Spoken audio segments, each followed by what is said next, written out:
couple of months ago, I began my classes at Chicago State University. As I was preparing for my freshman year, I was able to find everything that I needed, except for a laptop. I'm not exactly very good at letting a dollar go for something, especially when I could get that something for less. I scoured the internet for good deals on laptops, finding none that suit my frugal habits. Classes were only 2 weeks away, and I was becoming desperate for a computer. Several days later, I saw an ad in the newspaper for a laptop that was being sold for only $600, and not too far from where I live. It was a very nice Dell laptop too, seeming odd that it was being sold for almost $1,000 less than the store price. I drove to the seller's address the following day. The house was further out of the city, butting up to a dense forest. Outside of the house was an old Chevrolet and a mess of old signs and other various vintage-looking items.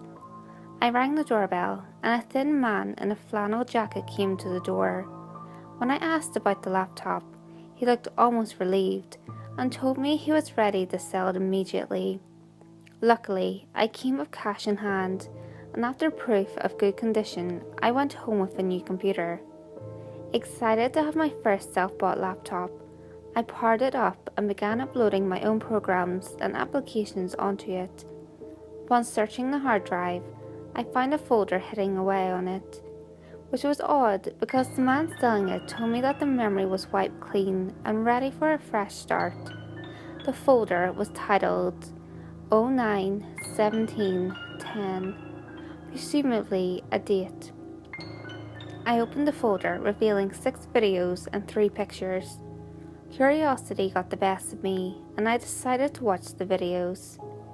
The first video was simply titled 001.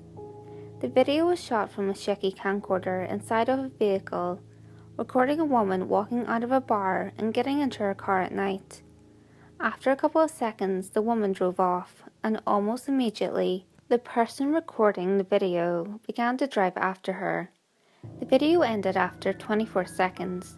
It almost seemed like the cameraman had been waiting for the woman for a while.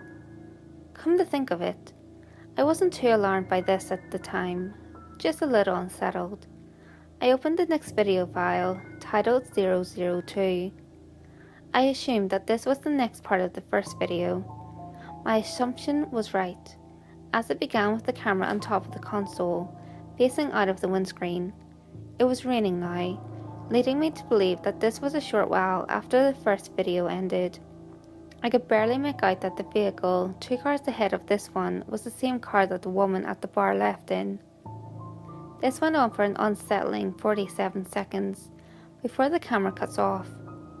I began to get a little nervous, fearing that this might take a turn for the worst.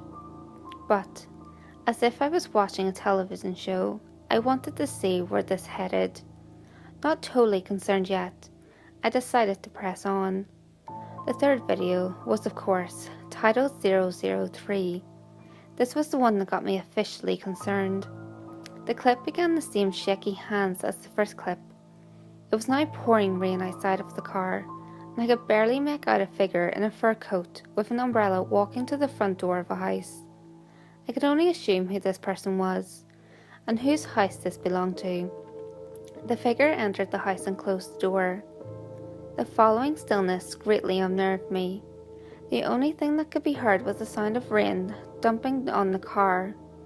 After roughly 2 minutes of this nerve-wracking nothingness, the lights inside the house cut out. Another minute or so went by before the camera was placed onto the console again, and the sound of a person exiting the car broke the stillness. After the car door quietly closed, another figure, this time hooded, could be seen walking towards the house. I began to feel a knot tightening in the bottom of my stomach as the stranger walked around to the back of the house. Whoever this person was, they definitely weren't supposed to be there. After another couple of seconds, the lights to the outside of the house cut out. It was pitch black, and only the rain alerted me that the camera was still rolling. The video ended after about 9 minutes of rain and darkness. I was now pretty sure that this was not an innocent little project or anything of that nature, and I began to feel stupid for not checking this laptop seller's credibility. Was this person stalking the woman the same person that I met with earlier? Throughout the whole experience, I had a dormant thought in the back of my head to call the police, but I wasn't ready just yet. Reluctantly now, I began the fourth video, 004. It was dark again, but the rain had stopped, and I was left with only silence. Not long after the clip began, I could make out the sound of footsteps on gravel, getting louder as someone was approaching the vehicle. The car door opened and the dome light was turned on, and I could tell that the camera was now on the floor of the car, pointing up towards the roof. I heard some fumbling in the background, and suddenly a thump sounded from the back of the truck. An arm abruptly obstructed the camera's view, and a large tarp could be seen being pulled over the car. I had only one scenario running through my head, and I hoped that it wasn't true. The person picked up the camera and put it back onto the console, and began to back up.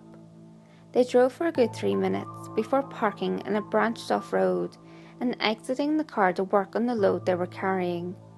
6 minutes after, the car was moved again to a different location, and the camera was picked up and carried underhanded away from the car.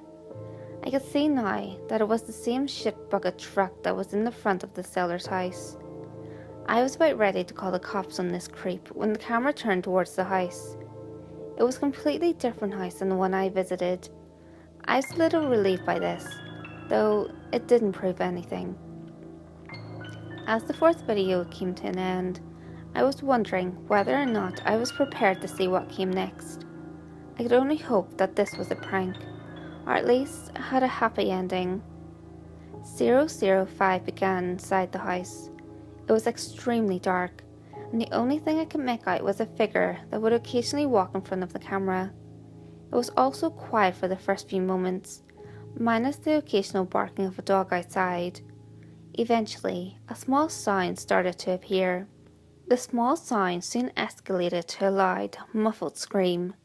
Shaking and struggling sounds became more apparent as time went on, as well as crying.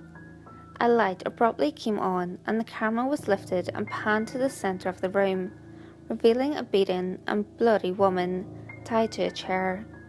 From what I could make out, this was, in fact, the woman from the bar. The camera zoomed in on her face for what seemed like an eternity before stopping.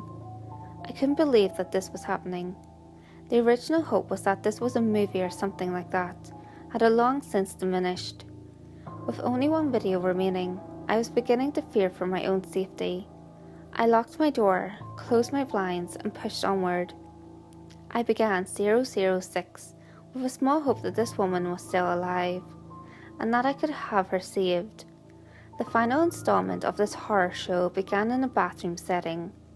The camera was placed on the counter, facing a mirror, in which I could see a door. The only sound I could make was the familiar sound that destroyed my hopes. Power tools. I sat in front of the screen for what felt like hours before the sound stopped. More silence. Then, heavy footsteps, accompanied by what sounded like something being dragged. The doorknob turned and the door was pushed open. Out of the darkness of the rest of the house appeared a middle-aged woman dressed in what I can only describe as lab attire, sporting a respirator and a pair of long rubber gloves.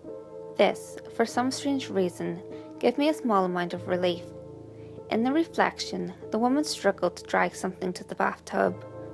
As she hoisted it into the tub, I could see that it was a large black garbage bag. I felt like I was dreaming. It was like I was watching a horror movie unfolding on the screen. She lifted the bag up from the tub, now empty, except for whatever entrails that still dropped out. She picked up the camera and placed it on the ground, facing the tub.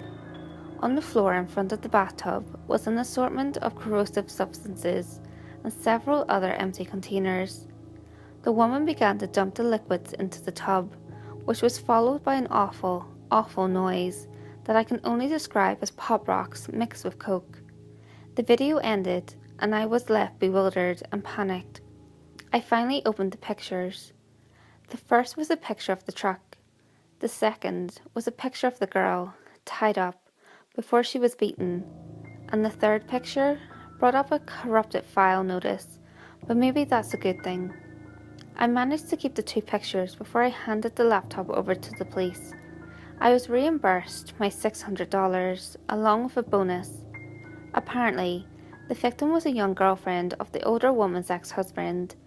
The older woman was arrested almost a year before, but was freed of all charges due to a lack of evidence, and the ex-husband was incarcerated instead. I guess this was the missing link. I hope this has solved any unanswered questions, although I'm not sure who the man in the flannel jacket was, or how he got hold of the laptop, or how he owns the same truck as the murderer. I guess I'll just have to leave that to the police.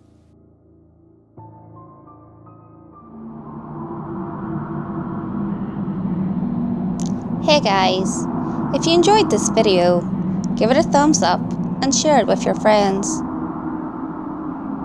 You can also leave a comment below. All feedback, good or otherwise, is always appreciated. If you have any creepy stories of your own, or have any topics that you would like me to cover, feel free to send them in via any of my social media. You can find all links to my social media in the description below. Until next time guys, make sure you lock your doors, stay safe, and I'll see you next video.